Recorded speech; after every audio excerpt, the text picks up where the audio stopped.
Good evening dear friends.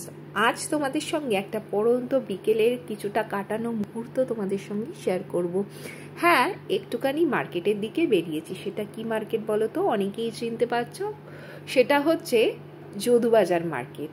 তো যেতে যেতে প্রথমে চোখে পড়লো গুজরাটিদের কিছু মিষ্টির দোকান, তারপর অতি পরিচিত মিষ্টির দোকান, সেটা হলো বলরাম মল্লিক এবং রাধারমন মল্লিকের মিষ্টির দোকান।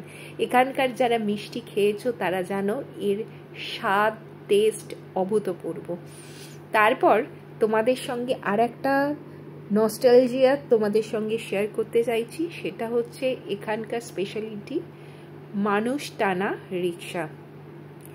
জানি এই মানুষগুলো অনেক কষ্ট করে আমাদেরকে টেনে টেনে নিয়ে যায়, কিন্তু এর নস্টালজিয়া বজায় রাখার জন্য এখনো পর্যন্ত এখানে মানুষ টানা রিক্সাই আছে। তারপর যেতে যেতে আমার চোখে পড়ল সুন্দর সুন্দর ফুল চারিদিকে হয়ে আছে। সেটা কোথায়? সেটা আর কোথাও না, একটা নার্সারি, যেখান থেকে আমি সমস্ত গাছগুলো কিনি। তো এখানে দেখো কত বোগেনভেলিয়া, জবা, জুঁই, টগর, নয়নতারা সব ধরনের ফুল হয়ে আছে। আর কিছু ইনডোর প্ল্যান্টও আছে। কি সুন্দর লাগছে দেখে, মনে হচ্ছে যেন যা আছে সব কিনে নিয়ে যাই বাড়িতে। কিন্তু না, কয়েকটা চয়েস করে কিছু কিনলাম। তার সাথে আর একটা জিনিস তোমাদের সঙ্গে শেয়ার করছি। দেখো কত সুন্দর পান হয়ে আছে, কি সুন্দর বনসাই পান, মানে ছোট জায়গার মধ্যে এত পান হবে। তো সেইগুলো দেখে ভীষণ ভালো লাগলো। এখানে দাদা দেখাচ্ছেই ডবল অপরাজিতা ফুলের গাছ, দেখে ভীষণ ভালো লাগলো। এখানে আমের মুকুল হয়েছে, এগুলো সবগুলোই প্রত্যেকটাই বনসাই। আর এখানে কিছু সার আর কিছু ইনডোর প্ল্যান্টও বিক্রি হচ্ছে। তো যেটা মনে হলো সেটা কিনে আনলাম, এবং নেক্সট ভিডিওতে তোমাদের সঙ্গে শেয়ার করব যে কি গাছ কিনলাম।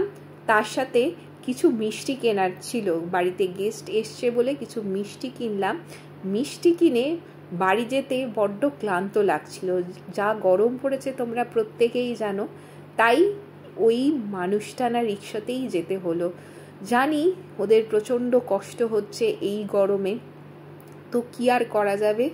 তো তাই এই মানুষ টানা রিক্সা করেই বাড়ির পথের দিকে রওনা হয়ে গেলাম। যদি ভিডিওটা ভালো লাগে প্লিজ একটু লাইক, কমেন্ট অ্যান্ড শেয়ার করো। এরকম আরও অনেক ভিডিও নিয়ে তোমাদের সঙ্গে দেখা হবে। চলো টাটা, খুব ভালো থেকো।